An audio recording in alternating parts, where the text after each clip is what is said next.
fluido vital é uma das várias manifestações da energia cósmica. É o agente que interliga e integra todas as coisas do universo. Interpenetra tudo e a tudo contém. Na natureza, nele vivemos e respiramos. Agente de agregação da matéria e da energia através do comando de um agente diretor que atua magneticamente. Sua ausência ou seu excesso cria disfunção no organismo físico.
Dentro del Sol cabría 1 millón de planetas Tierra.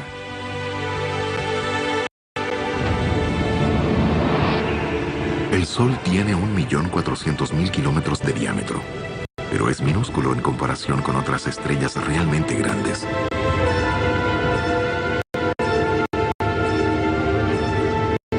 Eta Carinae es más de 5 millones de veces más grande que nuestro Sol.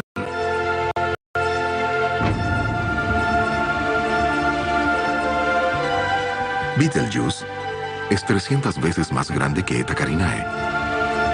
Si fuera nuestro Sol, llegaría hasta Júpiter. También está el monstruo, VY Canis Majoris, la estrella más grande que se haya descubierto. 1.000 millones de veces más grande que nuestro Sol.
Então, qual o valor do que tanto nos inquieta hoje? O que é tão importante assim? Porém, vamos ver por uma outra ótica. Essa foto foi tirada por uma nave espacial não tripulada em 2004, ao chegar aos anéis de Saturno. Nesse pontinho azul estamos todos nós. Todas as nossas guerras, todos os nossos problemas, toda a nossa grandeza e toda a nossa miséria. Toda a nossa tecnologia, a nossa arte, os nossos feitos. Todas as civilizações, toda a fauna e flora, todas as raças, todas as religiões, todos os governos, países, estados, todo o nosso amor e o nosso ódio. 7.000 milhões de almas em constante convulsão. Esta fotografia é uma lição de humildade. Por um lado, a nossa pequenez no universo e a irrelevância dos nossos problemas diante da criação. Do outro lado, a nossa grandeza no universo, pois somos uma centelha divina, um pedaço de Deus mora em nós.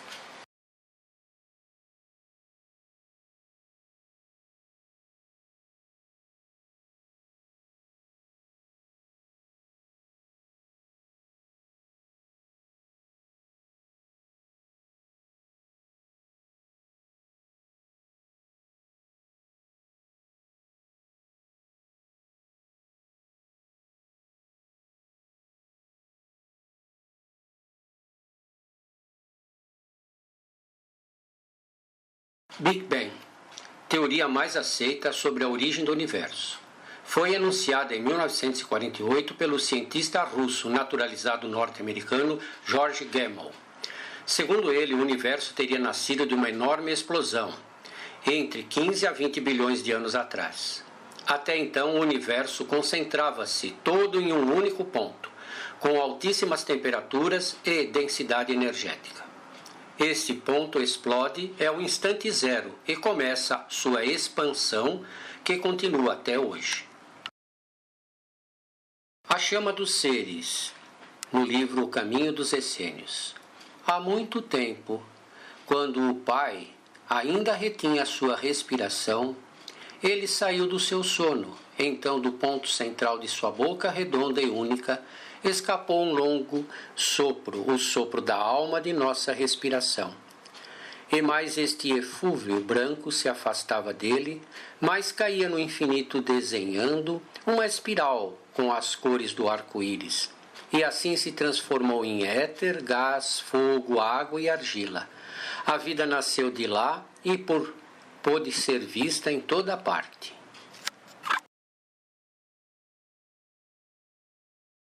Ciência e espiritualidade. As ciências ainda não identificam o fator causador, a engenharia sideral que está por trás, nos bastidores da vida. O fluido universal, criação divina, é constante. Podemos dizer que parte está colhida, latente, e parte está expandida, atuante. No conjunto, a energia existente se mantém.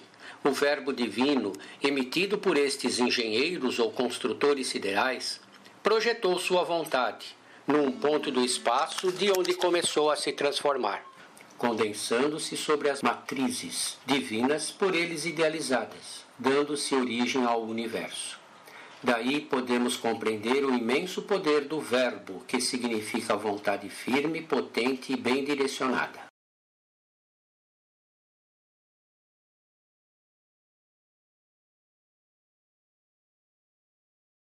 Cocriação em plano maior, nesta substância original, ao influxo do próprio Senhor Supremo, operam as inteligências divinas, a elas agregadas, em processo de comunhão indescritível.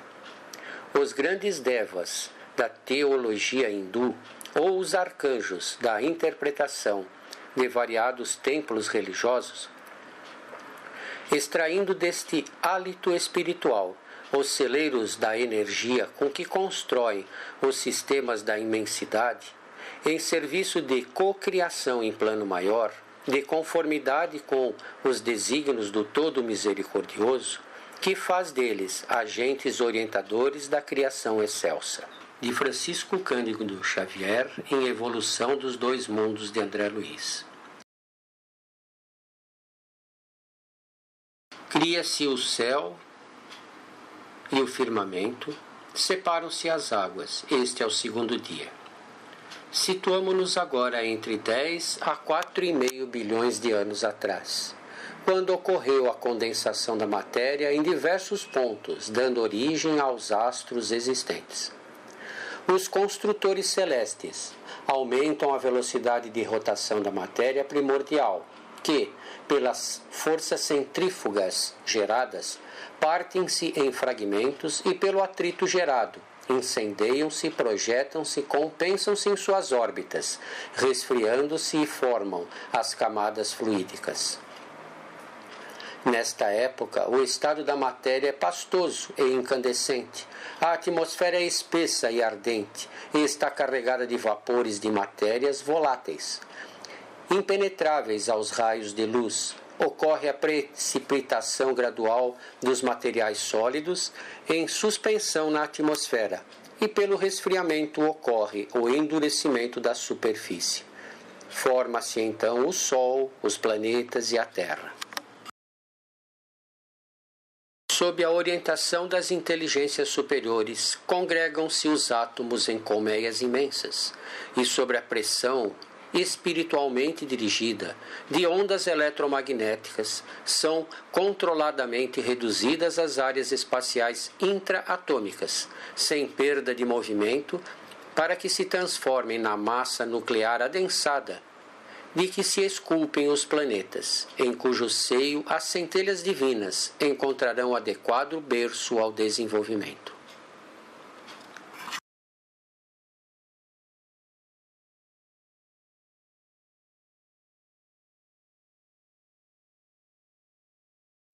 Surge o terceiro dia, onde aparece o mar e a terra.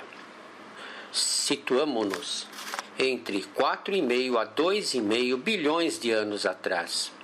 Os gases sobem pelo calor reinante e os vulcões funcionam constantemente, gerando choques e trincas pela superfície. Depois, pelo resfriamento, começam a ocorrer as precipitações de materiais que estavam suspensos na atmosfera. São chuvas metálicas e vão formar os veios de materiais que se infiltram pela crosta. Ferro, chumbo. Formam-se as camadas graníticas, os primeiros sedimentos, e inicia-se o chamado período primário. O divino escultor organizou os cenários da vida, fez a pressão atmosférica adequada ao homem, estabeleceu os grandes centros de forças da ionosfera e da estratosfera, onde se harmonizam os fenômenos elétricos da existência planetária, e edificou as usinas de ozona a 40 e 60 km de altitude, para que se filtrassem convenientemente os raios solares, manipulando-lhes as composições precisas à manutenção da vida organizada. A caminho da luz, Emmanuel.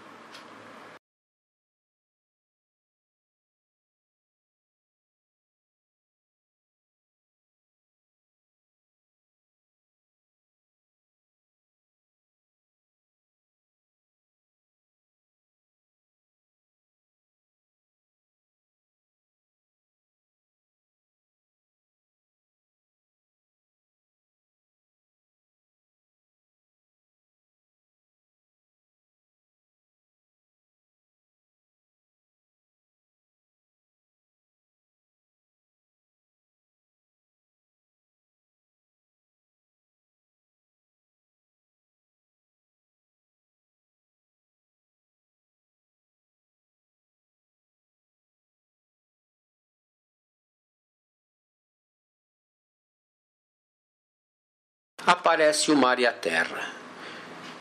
Viu-se então descer sobre a Terra das amplidões dos espaços ilimitados uma nuvem de forças cósmicas que envolveu um imenso laboratório planetário em repouso. Estavam dados os primeiros passos no caminho da vida organizada. Com essa massa gelatinosa nascia no orbe o protoplasma, e com ele lançara Jesus à superfície do mundo o germe sagrado dos primeiros homens, a caminho da luz, Emmanuel. Após as aparições de materiais densos, as chuvas passaram a ser de água. Formaram-se camadas fluídicas em torno da Terra e os construtores ideais transportaram para a nossa atmosfera os germes de vida de todos os seres que irão evoluir na Terra, que as chuvas levam às entranhas da Terra. Aparecem as terras e os mares, e a germinação começa pelas águas, para depois aparecerem nas terras as primeiras plantas gigantescas. E os seres germinam nas águas.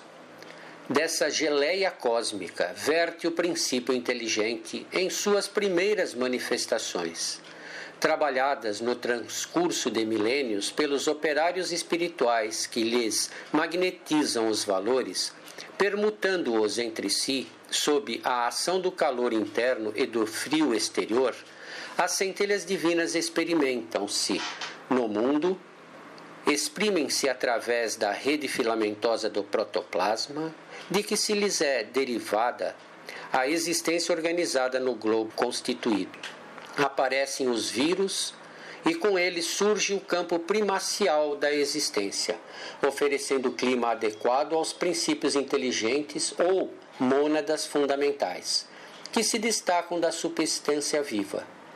Evidenciam-se desde então as bactérias rudimentares, lavrando os minerais na construção do solo, dividindo-se por raças e grupos numerosos, plasmando pela reprodução assexuada as células primevas, que se responsabilizariam pela eclosão do reino vegetal em seu início.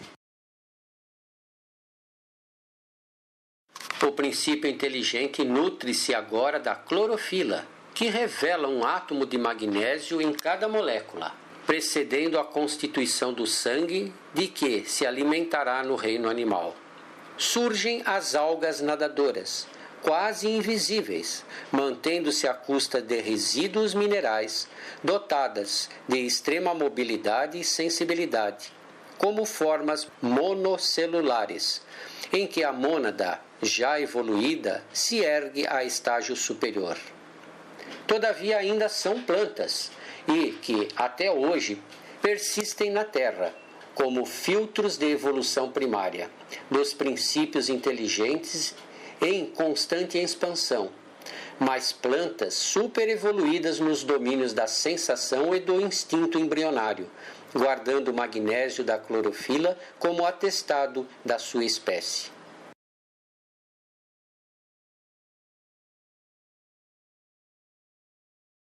No quarto dia aparece o céu e as estrelas. Período estimado entre 2,5 a 1 bilhão de anos atrás. Período secundário. A atmosfera limpa-se pelas chuvas torrenciais e pode-se ver a luz do sol através de sua camada mais limpa. A vegetação é colossal e os primeiros depósitos de sedimentos são formados. O calor é úmido, a superfície da Terra é ainda muito acidentada, a temperatura é menos ardente e a atmosfera é mais depurada. Consideráveis depósitos calcários são formados, a vegetação torna-se menos colossal. Mais tarde, assinalamos o ingresso da mônada nos domínios dos artrópodes, cujo sangue diferenciado acusa já um átomo de cobre em sua estrutura molecular, para em seguida surpreendê-la, guindada à condição de crisálida da consciência, no reino dos animais superiores, em cujo sangue, condensação das forças que alimentam o veículo da inteligência no império da alma, detém a hemoglobina, por pigmento básico, demonstrando o parentesco inalienável das individuações do espírito nas mutações da forma que atende ao progresso incessante da criação divina. Aparecem os pássaros e os peixes. Nos situamos agora no período terciário, entre 1 bilhão a 450 milhões de anos atrás. Ocorre resfriamentos com grande entumecimento da crosta sólida, formação dos continentes pela retirada das águas para os lugares mais baixos. Aparecem os primeiros seres organizados. Surgem os peixes, cetáceos, animais gigantescos, aquáticos e anfíbios. Surgem também os pássaros, pois a vida se tornou possível. Até hoje, ainda vive entre nós um animal que foi projetado pelos engenheiros siderais naquela época. É o escorpião. Os dinossauros datam de 300 milhões de anos atrás. Há 600 milhões de anos atrás, inicia-se a vida visível conhecida e é chamado o período Fanezoico. Das cristalizações atômicas e dos minerais, dos vírus e do protoplasma, das bactérias e das amebas, das algas e dos vegetais do período pré-cambriano, aos fetos e às licopodiáceas, aos trilobitas e cistídeos, aos cefalópodes, foraminíferos e radiolários dos terrenos silurianos, o princípio espiritual atingiu os espongiários selenterados da era paleozoica, esboçando a estrutura esquelética. Viajando sempre, adquire entre os dromatérios e angitérios os rudimentos das reações psicológicas superiores, incorporando as conquistas do instinto e da inteligência.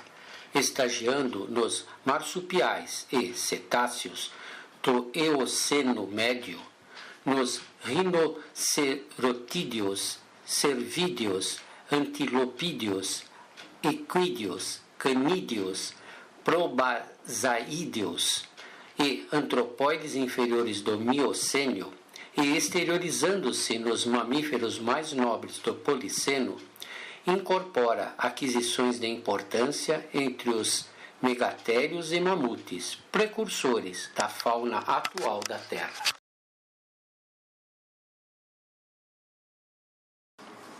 No sexto dia, temos o aparecimento do homem.